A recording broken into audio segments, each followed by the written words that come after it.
So, Geralt, I was reading up on a few of your adventures, and dude, I mean, you're just stirring the pot, aren't you? What? Politically speaking. In my line of work, you meet a lot of kings and queens. But you've influenced some major political outcomes, man. That's an exaggeration. Do I need to bring up King Foltest and the curse of the Striga? That was you playing into the politics of Temeria, right? I lifted a curse from an innocent girl. The political implications were a byproduct.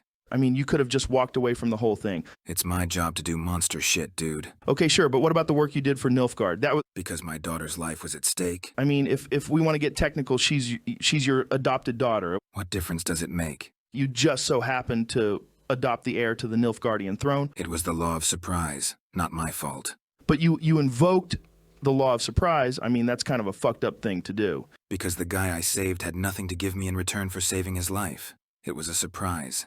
That's why they call it the law of surprise. Fucking idiot. All right. So it's the law of surprise. But come on, Geralt.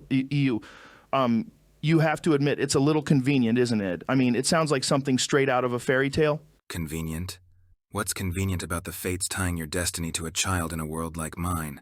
Ever heard of another witcher who decided to be a dad one day? But still, man, Do you have kids? yeah, dude, my son won't stop buying V-Bucks. Okay, now imagine every political faction on an entire continent wants to kidnap your son. He'd probably be really bored without Fortnite.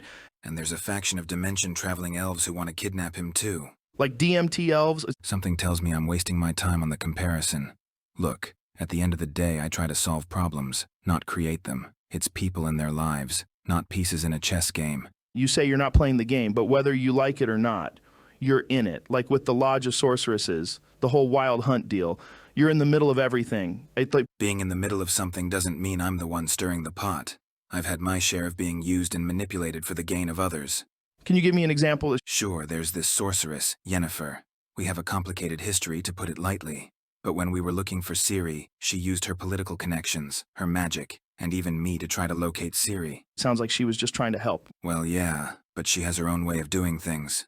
Fiercely independent, doesn't consider the consequences of her actions. She dragged me into all that Nilfgaard stuff you asked about, which I wanted no part of, used my reputation, and at times put me in direct conflict with powerful individuals. She sounds like a toxic influence. I'm guessing there's more to your relationship. Yeah, we just butt heads is all. Her intentions are good. And And what? she's hot, right? Oh yeah, smoking.